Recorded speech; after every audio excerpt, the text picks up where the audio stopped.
फरमाते हैं कि मैं ना मजदूर लेने गया, बगदाद के चौक में मजदूर बैठे होते थे, तो मेरी उन मजदूरों में से ना एक नौजवान बच्चे पे नजर पड़ी।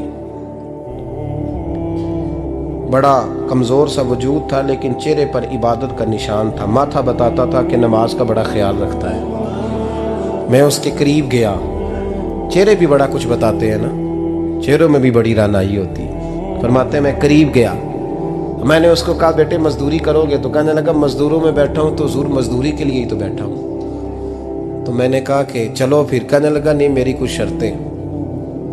मैंने कहा बताओ? कहने लगा पहली शर्त यह है कि लोग 4 दिनार दिहाड़ी लेते हैं, मैं 3 दिनार लूँगा। मैंने कहा यार भाई तो बड़ी बेहतरीन है, बाकी भी इस तरह की रख ले।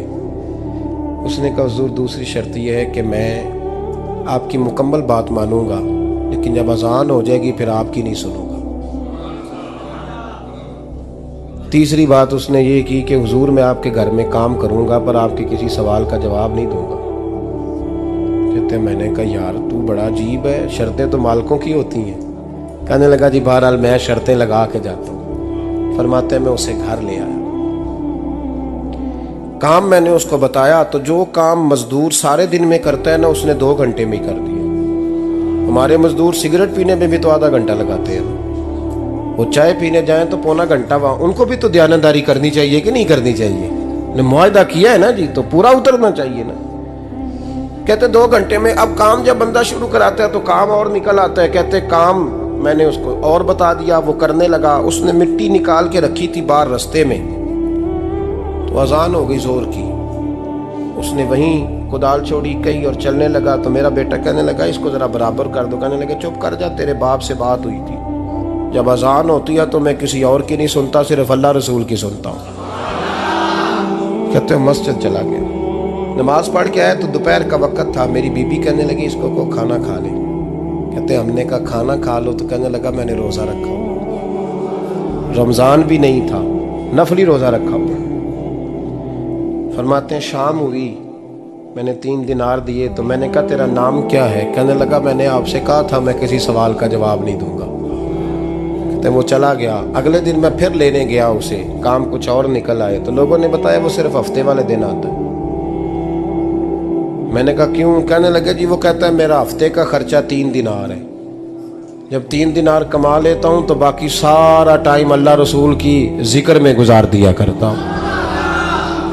फरमाते हैं अजीब। अगले हफ्ते मैं फिर लेने गया, मैंने पूरा हफ्ता इंतजार किया कि काम उसी से कराना है। मैं जब गया तो मैंने कहा चलो। कहने लगा मेरी शर्तें याद है ना? और मैंने कहा याद है भाई साथ चल। फरमाते हैं काम कराया, 2-3 हफ्ते वो आता रहा। एक हफ्ते में गया तो लोगों ने कहा हुजूर आज नहीं आया। क्यों? कहने लगे बीमार हो गए। कहाँ घर है? कहने लगे बगदाद के कब्रिस्तान के पीछे जो कच्ची आबादी है उसमें रहता है। फरमाते मैं गया, दरवाजे पे दस्तक दी तो कहने लगा हुजूर आप हैं? दरवाज़ा खोला है, आ जाइए। फरमाते मैं अंदर गया तो मैंने कहा तुम्हें कैसे पता चला मैं आया हूँ? कहने लगा हुजूर अल्लाह वाले हो, आप नहीं आना था, वरना अमीर तो गरीबों का पता लेने कोई नहीं आते। कहते मैं करीब गया तो कहने लगा मैं आपका इंतज़ार कर रहा था, तेज़ बुखार है, तप रहा। जेब से कुछ पैसे निकाले, कहने लगा ये पैसे रख लें। एक अंगूठी निकाली, कहने लगा हुजूर आज रात को मेरा इंतकाल हो जाएगा, इन पैसों का कफन खरीद के सुबह जनाजा पढ़ के मुझे दफन कर देना, और जब दफन करो तो ये अंगूठी लेके असर के बाद हारून रशीद के पास जाना। आप उसे कहना मैंने मिलना है पर वो आपको टाइम नहीं देगा। आप उसको आवाज़ दीजिएगा कि तेरी एक अमानत है मेरे पास, फिर वो आपसे मिलेगा तो अंगूठी दे दें, फिर आप मेरी तरफ से फारिग हैं। हज़रत फरमाने लगे तेरा नाम? और कहने लगा हुजूर वक़्त थोड़ा है, आज रात मैंने जाना है, बड़ी लंबी माफ़ी मांगनी है रब करीम से, अगर मुनासिब समझे तो मुझे अपने रब से तन्हाई कर दे दे। फरमाते हैं मैं आ गया पर उसकी बातों ने मुझे सारी रात सोने नहीं दिया। फरमाते हैं सुबह बड़ी मुश्किल से सूरज निकला, मैं गया दरवाजे पे हाथ रखा तो दरवाज़ा खुला हुआ था। अंदर दाखिल हुआ तो खुशबुएं मेरा इस्तकबाल कर रही थी। जब चेहरे से कपड़ा हटाया तो उसका तो इंतकाल हो चुका। इंतकाल हो चुका है, ऐसे है जैसे किसी का दीदार करके सोया। कहते मैं तो 2 आदमी ले गया था जनाजे पे, पर पता नहीं दुनिया किधर किधर से आई, कहां कहां से। अखां जदों मीटियां जमाना मैनू रोवेगा, अपना ते अपना बेगाना मैनू रोवेगा। फरमाते हैं मैं तो 2 बंदे ले गया था, पर पता नहीं मखलूक कहां कहां से आई। जनाजा पड़ा, दफन किया। हारून रशीद के पास में असर के बाद गया, मैंने बुलाना चाहा पर बादशाह था, मेरी तरफ देखा ही नहीं। मैंने उसको कहा तेरी एक अमानत मेरे पास है। फरमाते हैं वो मुझे कोने पे ले गया, क्या बात है, कमरे में बुलाया, मैंने अंगूठी दी। हारून रशीद तो चीखे मारने लगा, कहने लगा अंगूठी वाला कहाँ है? मैंने कहा वो तो इंतकाल कर गया। कहने लगा मुझे कब्र पे ले चल।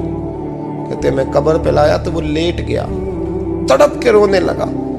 मैंने कहा मेरा कलेजा फट जाएगा, ना उसने कुछ बताया ना तूने बताया, ये कौन था? तो हारून रशीद कहने लगा ये मेरा बेटा था। मैंने कहा तेरा बेटा और मजदूर? कहने लगा हुजूर ये हजरत दाऊद ताई के पास बैठा करता था, उनका मुरीद था, मुझे रोज कहता था अब्बा तूने बड़ी दुनिया इकट्ठी कर ली है, मरते वक्त तुझसे टांगे समेटी नहीं जाएंगी, इतना हिसाब नहीं तू दे सकेगा। मैं इसको समझा देता, इसकी अम्मा समझा देती। ये रोज हमें कहता छोड़ दो, आ जाओ अल्लाह रसूल की बारगाह में झुक जाएं। हम समझ। एक दिन ये चला गया, कहने लगा फिर तुम्हारा रास्ता और है और मेरा रास्ता और है। ये सोने की अंगूठी गलती से इसके पास रह गई, गलती से हीरे की अंगूठी चली गई। कहने लगा देखो मेरे बेटे ने आज वो भी वापस कर दी है। फिर तड़प के कहने लगा हारून रशीद था तो ये मेरा बेटा, पर मेरा मुर्शद निकला, मेरा पीर निकला। भाई जिंदगी तो बड़ी थोड़ी है ना। बाबा साहब ने कहा था उठ फरीदा सुत्या, और दाढ़ी आ गया पूर, अग्गा नेड़े आ गया, पिछा रह गया दूर। उठ फरीदा सुत्या खलकत वेखन जा, मते कोई मिल जाई बख्शिया ते तू ही बख्शिया जा। उठ फरीदा सुत्या झाड़ू दे मसीत, तू सुते रब जागदा, तेरी डाडे नाल परीत। मेरा रब हमें भी अपनी बारगाह में